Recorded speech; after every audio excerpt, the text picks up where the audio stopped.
What's up, my friends? As you might have noticed, Phanteks is constantly upgrading their cases, keeping the necessary the stuff that is, well, most appreciated and well functioning, and upgrading the stuff that they noticed and that they listened to from us and what they see that people prefer.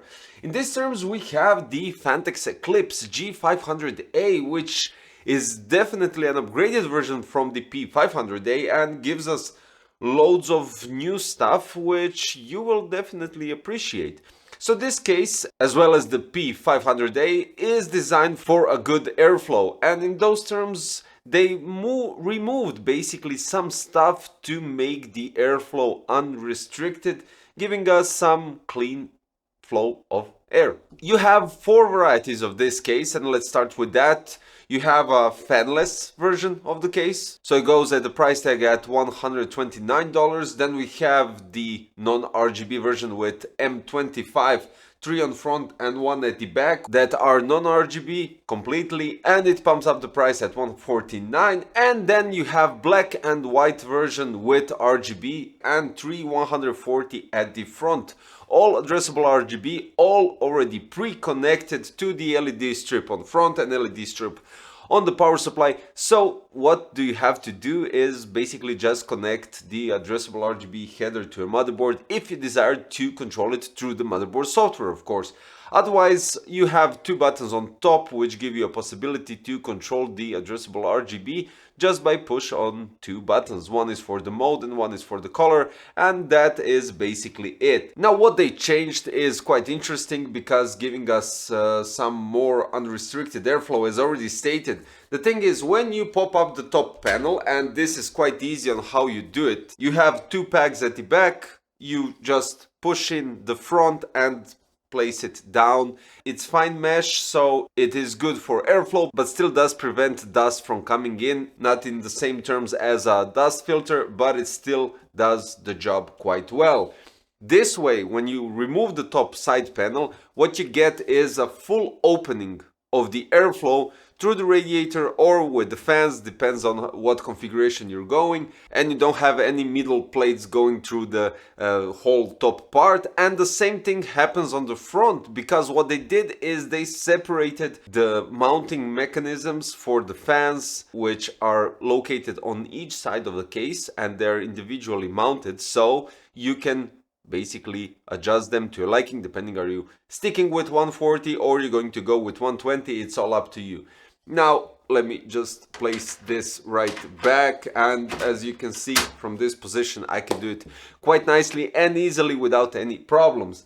Now next in line, what they did is they placed the power on button right on front, and they changed the front panel completely in terms of the design. The fine mesh is still there and still does the same job as the top part, preventing dust entering your PC and still giving a nice airflow. So let's fast forward and check out the interior. Everything is mostly the same in terms of the plates on the side for the cable hiding, so that gives us some, let's say, modularity to adjust the plates to your liking and hide unnecessary cables. Then the part where you connect your GPU, well, basically where you reroute the cable for your GPU. And I have here the Supreme X from MSI. This is RTX 4070 Ti, and it does bend the cable a bit in terms of it doesn't go straight. But this only happens depending on the PCB board and the location of the power connector on the GPU. So for instance, if you have a GPU that has a power connector a bit further on the front, it goes directly inside. The RTX 4070 Ti Supreme X has it a bit on the left, so you do have to manage the cable a bit. But for instance, if you have a power supply that already has the 12V HPWR cable going from the power supply, or you actually have a CableMod cable like I do right here, it's not a problem when we're talking about bending. It's only important that you connect it straight. And the cool thing, the case is wide enough so you could basically place the 12V PWR cable and you don't have to worry about any problems with that.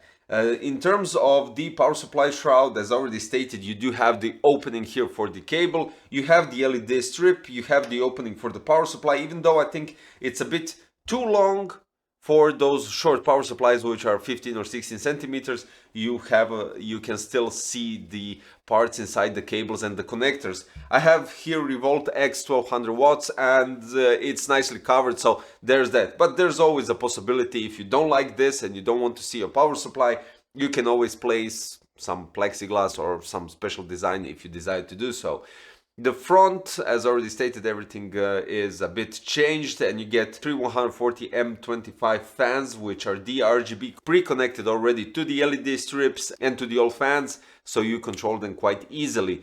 The top side of the case, and when we're talking about connections, we have a 3.5mm jack for your audio, you have two USB ports, you have two buttons, one is for mode and one is for the color, and you have a Type-C connection as well, which is quite cool. I mean, very minimalistic, but still you have everything that you need to have on the case. Talking about the side panels. Now, the side panel, which we have right here, is fairly easy removable, so you just slide it off and pop it upwards, because then you remove it from these hinges, and that's all there is to it. On the back side of the case, we also have the same mechanism when we're talking about removing the side panel, and you have two additional doors that hide the cables. Those covers actually force you to do a nice cable management at the back, and when you do that, the case looks pretty solid, I do have to say, even from the back. And even though you don't have a tempered glass from the back side, it's kind of nice to actually close the back side panel, and you don't have to push it in, use your thumb screws to hold the case, to hold the panel, or anything similar to that. You have loads of Velcro ties, you have loads of standoffs that you could use, I don't know, zip ties or whatever, and it's fairly easy to reorganize the cables at the back, making the cable management outstanding. This is really good because it gives you a nice tidy case where you could actually do whatever you want during that period of time. Now let's turn on the PC, and here we go. So the initial blow always happens, and that's quite normal, but when the operational system boots, they kind of lower down the RPMs, which is also logical. So the three 140 and one 140 at the back, we have Glacier 1 360 mph cooling down the 7900 X3D. We have, as already stated, 4070 Ti, and in AIDA 64 Extreme Edition, what I got and what the thermals were, the GPU went up to 64 on average, which was quite alright, and I would say, since we're talking about a thick graphic card, it was quite understandable. So it does cool quite nicely. The airflow, we don't have to worry about that. The processor goes up to from 86 to 88 degrees Celsius in AIDA, and the clock speeds go up to 5275 megahertz. This is really good. 5275 is really good, and this is what we were aiming to get: a nice airflow, unrestricted, with removing those middle plates between the fans and creating some more clean flow through the chassis. The cool thing about the case is it also has a cutout right here where the PCI slots are, so with the screwdriver you can access the screws that tie up the graphic card quite easily, giving you unrestricted access to that. And you also have a vertical mount here, well, basically three PCI slots where you can place the GPU. The only thing is they didn't think about pushing it a bit out, or at least doing something different, because when you place the screwdriver here at the back, it does kind of collide with the back panel of the case. But that's a bit irrelevant, because if you don't go with a custom loop, you're not going to place your GPU vertically because it's too close to the tempered glass. So the GPU length can be up to 430 millimeters. The CPU tower height can go up to 185 millimeters, so basically you can place almost any CPU tower cooler here. And the PSU length, if you remove hard drive cage, well, it's basically 430, so yeah, it gives you loads of access.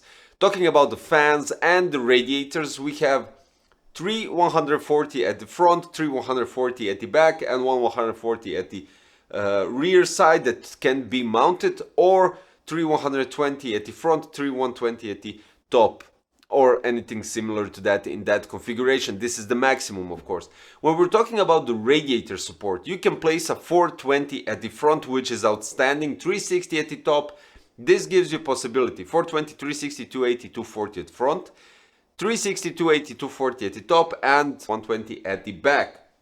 So you can really combine loads of stuff here, and the cool thing, it really can support a custom liquid cooling system inside, giving you loads of possibilities. Now, I think you've seen a couple of my custom builds and liquid cooled builds inside Phanteks case, so you know that you can do wonders with these cases. When we take into consideration the coloring of the chassis, when we're talking about the plastic and the metal parts, it's all really nicely done in terms of there are no color changes or differences in the panels. So what can I say? I can't deny that I'm always satisfied with what they produce. And this one definitely goes in the same bucket because they again prove that they can create an outstanding case.